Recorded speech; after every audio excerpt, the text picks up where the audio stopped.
Oleh karena itu maka manusia yang paling tinggi kedudukannya adalah mereka yang tidak melihat kedudukannya. Nih saya kasih tahu. Begitu status sosial kita berubah, karena prestasi kita berubah, apa yang akan menempel di situ? Keangkuhan.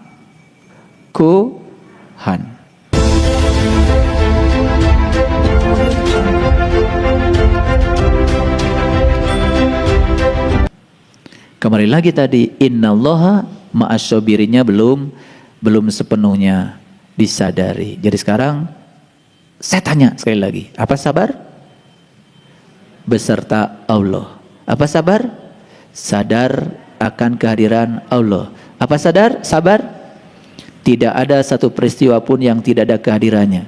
Jadi apapun yang terjadi, di situ ada kehadirannya. Jangan terjebak baik buruk, benar salah, bebaskan dari situ, lihat secara netral, dan kita akan dapat pesan di balik semua itu. Keren nggak? Siap praktek? Karena setelah ini akan ada langsung ujiannya. Setelah ini nanti langsung, setelah ini. Begitu keluar kaki dari sini, ya. Makanya sekali lagi di masjid ini, di sana nggak ada batas suci. Nggak ada, di sini nggak ada batas suci. Ya. Jadi begitu keluar kaki dari sini, dah kalian masuk kehidupan baru, masuk ke rumah, ingat kata-kata saya, akan langsung ada ujiannya. Jadi ingat, innallaha ma'asyabirin. Pernah dengar ayat itu? Sering banget, cuman beda persepsinya. Sekarang saya tahu sebetulnya orang sabar itu yang sadar akan kehadirannya. Wah, keren. Keren banget. Ya. Oleh karena itu maka manusia yang paling tinggi kedudukannya adalah mereka yang tidak melihat kedudukannya. Nih saya kasih tahu. Begitu status sosial kita berubah, karena prestasi kita berubah, apa yang akan menempel di situ? Keangkuhan.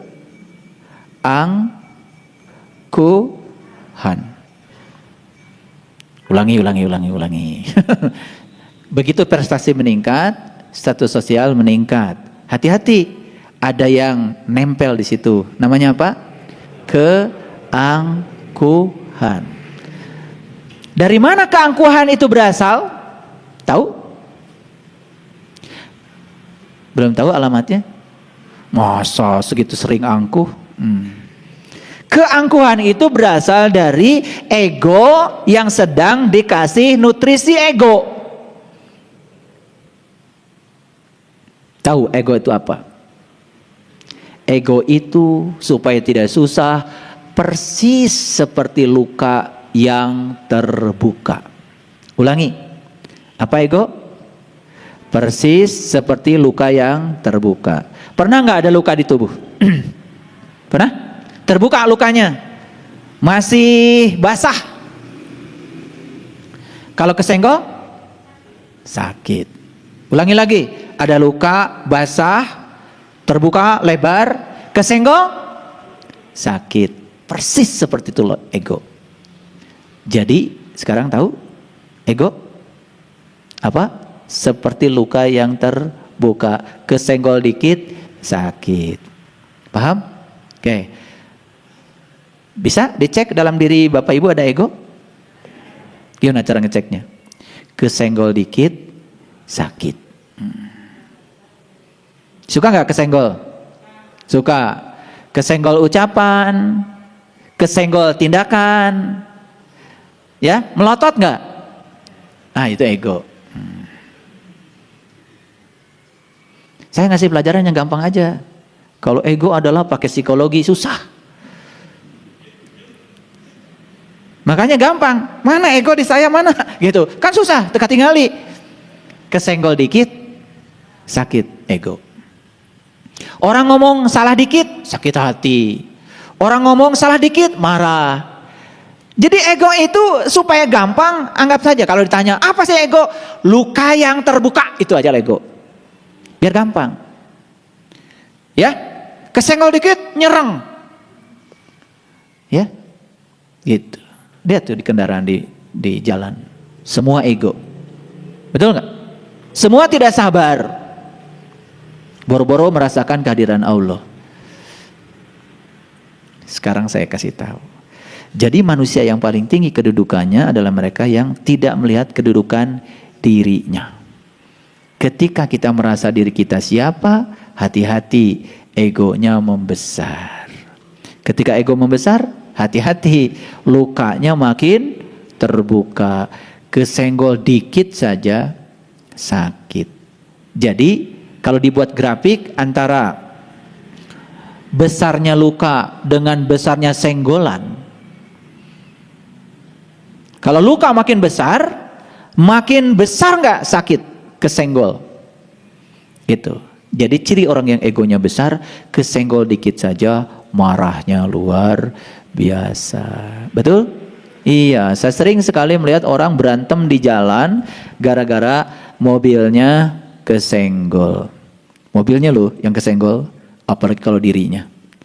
Baru mobilnya aja kesenggol, marahnya udah kayak gitu. Gimana kalau dirinya coba? Wah, udah kebayang ya lukanya besar banget. Jadi saya tanya Bapak Ibu, sekarang Bapak Ibu bisa ngukur berapa besar luka yang menganga dalam diri Bapak Ibu? Bisa? Nah, gampang ya. Wih, dia kayak gak ukur. Ya, pulang dari sini nyampe rumah nanti kita ukur ya. Nanti diukur ya berapa senti lukanya. Laporkan sama saya minggu depan. Nah, manusia yang paling banyak memiliki kelebihan adalah mereka yang tidak melihat kelebihan dirinya. Oleh karena itu, belajar dengan saya puncaknya 4. 1, menjadi tidak bisa apa-apa.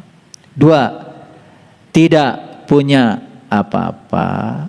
3, tidak tahu apa-apa. 4, bukan siapa-siapa. Camkan tuh, tulis gede-gede.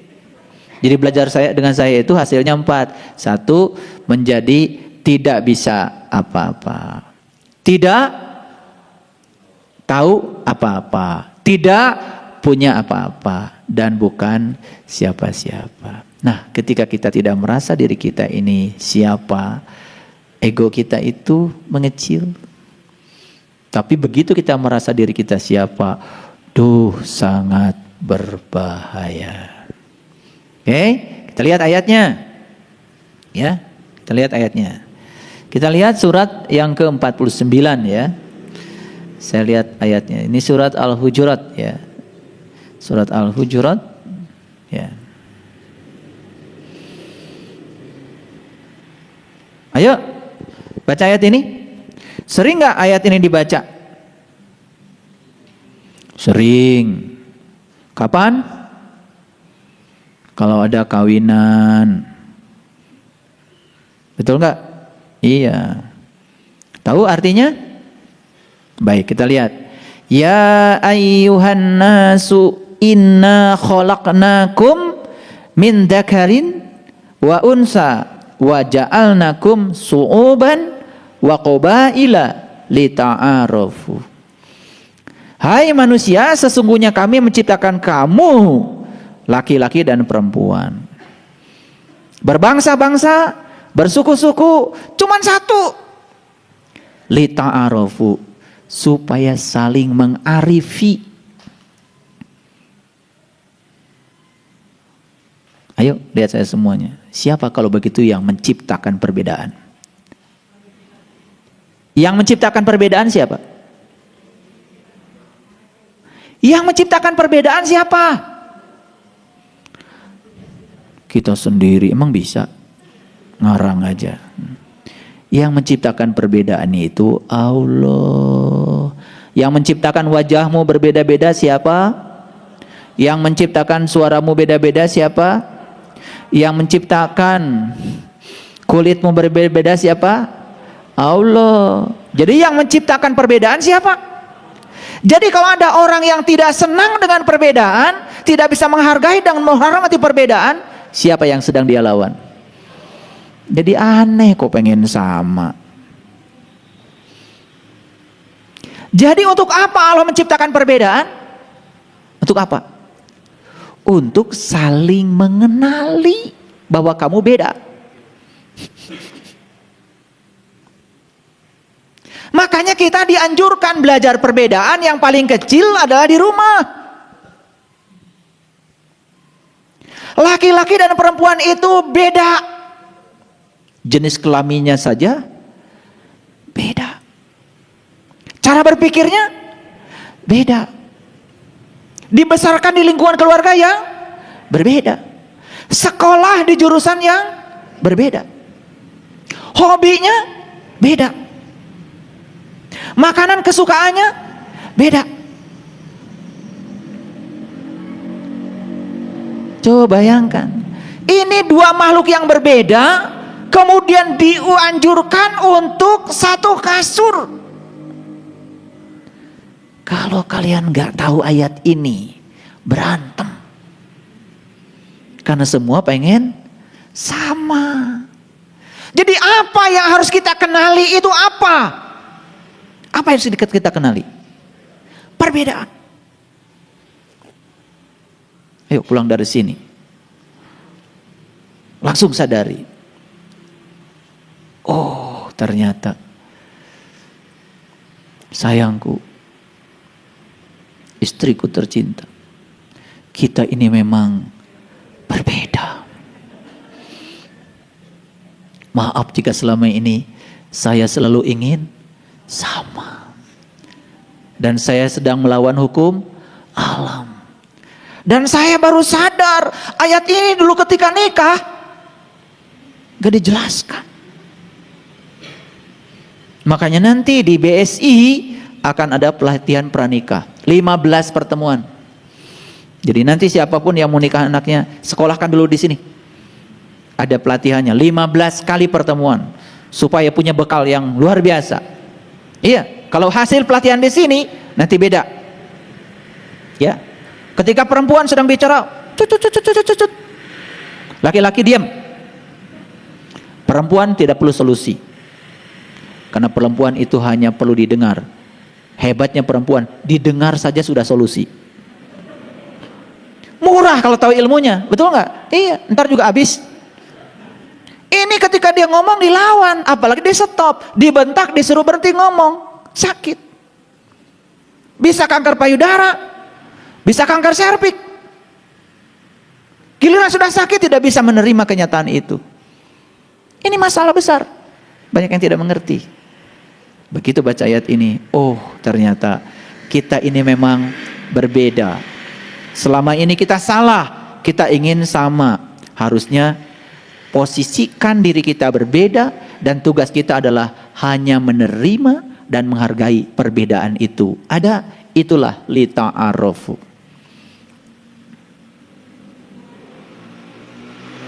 Saya yakin semua kalian dulu waktu pengantenan ayatnya ini sampai nggak sadar. Betul nggak? Karena biasanya kalau lagi upacara pengantenan kan dibaca ayat ini sama yang suaranya bagus, melengking.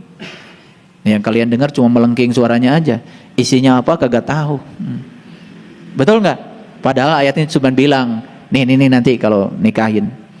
Ya ayyuhan nasu inna khalaqnakum min dzakarin wa unsa wa ja'alnakum syu'uban wa qabaila lita'arafu. Pasangan pengantin, kamu aku satukan. Dan kamu dua-duanya berbeda. Belajarlah untuk saling menerima dan menghargai perbedaan itu ada. Ketika kamu bisa saling menerima dan menghargai, kamu akan tumbuh menjadi manusia paripurna.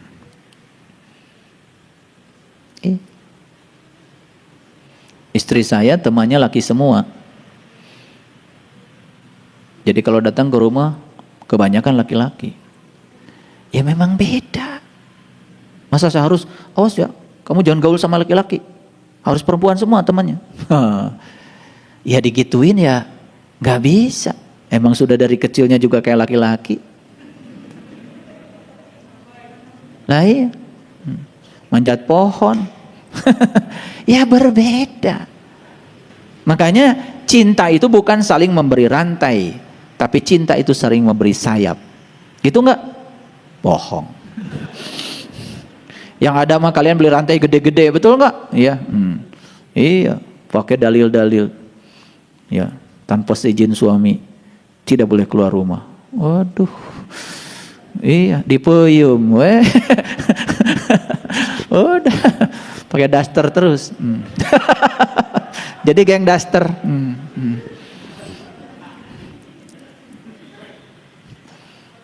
Ini ya.